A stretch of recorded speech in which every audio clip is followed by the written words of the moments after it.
It is Election Day Tuesday, my friends, and polls open this morning in a round of primaries, key to control of Congress and the future of the Democratic Party. In South Carolina, let's start there. Senator Darlene Graham is vying for a full term. It's a seat that she took over temporarily after the passing of her brother Lindsey, of course, one of the most powerful Republicans on the Hill for decades. Then off the Hill, the Wisconsin Democratic gubernatorial primary. That could see another Democratic socialist win in the heartland. President Trump weighing in on the key races at tele-rallies for Republicans last night. Democrat communists in Congress, they are really what they're doing. These are lunatics who want to destroy our country. NewsNation White House correspondent Libbey Dean is live for us in Washington this morning. You know, Libbey, we're seeing some of these same storylines unfolding in these races today as we've seen in other states. The Democratic establishment scrambling to fight off a surging progressive, Republicans jockeying for the highly coveted Trump stamp of approval. Those two storylines might be most prominently on display today in Wisconsin and South Carolina. A lot to watch today, Markie, and we know polls just opened in South Carolina. They're going to open next hour in Wisconsin. Voters in Wisconsin, though, they're going to answer that big question that is really dividing the Democratic Party right now, and that's just how much do they like democratic socialism in that key battleground state. On the heels of Dr. Abdul Al-Sayed's win in that Democratic Senate Michigan primary just last week, and the increasingly popular progressive wing is hoping for more momentum just like that in the Midwest today in this gubernatorial primary. Now, in arguably the mostly watched and unusual governor's race, that's this gubernatorial primary in Wisconsin, Democratic socialist Francesca Hong is expected to coast to an easy victory in that Democratic primary. She's maintained a double-digit lead in the polls over Milwaukee County Executive David Crowley, and Crowley is endorsed by the current governor, Tony Evers. Hong has made headlines for these controversial past statements that she's walked back from, everything like defunding police and ICE to canceling Thanksgiving. Now, whoever advances today will take on the Republican Tom Tiffany in the general election come November.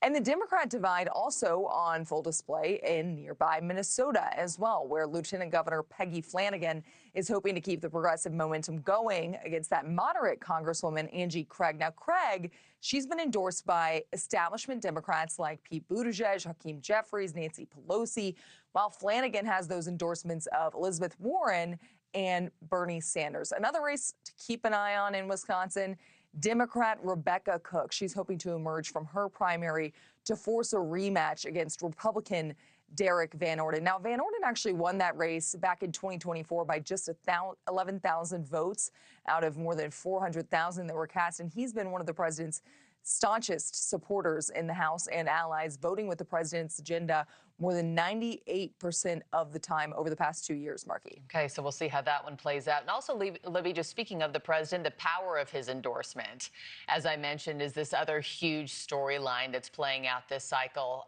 South Carolina, he's thrown his full support behind Darlene Graham to replace her brother Lindsey after his unexpected death. And she has no prior political experience. What are we expecting there? This is going to be one that the president is watching very closely today, Markie, because that endorsement was made of Graham was made over those representatives, Ralph Norman and Russell Fry, who are two of the president's most ardent supporters in the House. President Trump did a tele-rally for Graham last night. He called in. He said that he had personally asked Graham, to run for her brother's seat permanently after he passed. I tell you, Lindsey was never more proud of anybody than Darlene, so I just want to tell you that she has my complete and total endorsement, has right from the beginning. She looks so nice, but she's actually tough and strong, and she's the perfect person to carry on Lindsey's legacy. I was the one to ask her to jump in, and she agreed. And it's such a crowded field, so today's election is projected to go into a runoff, and that would actually take place 2 weeks from today, so we might not have some answers. But whoever advances would go on to face the Democrat, Dr. Annie Andrews. She would be the first South Carolina Democrat elected to the Senate in nearly 30 years. And also she would be the first woman that the Palmetto State has ever sent to the Senate. And she did tell NewsNation, Markie, that she's ready for that uphill battle. Thank you for watching. Subscribe below and download our NewsNation app right now on your phone, and you will get fact-based, unbiased news for all Americans.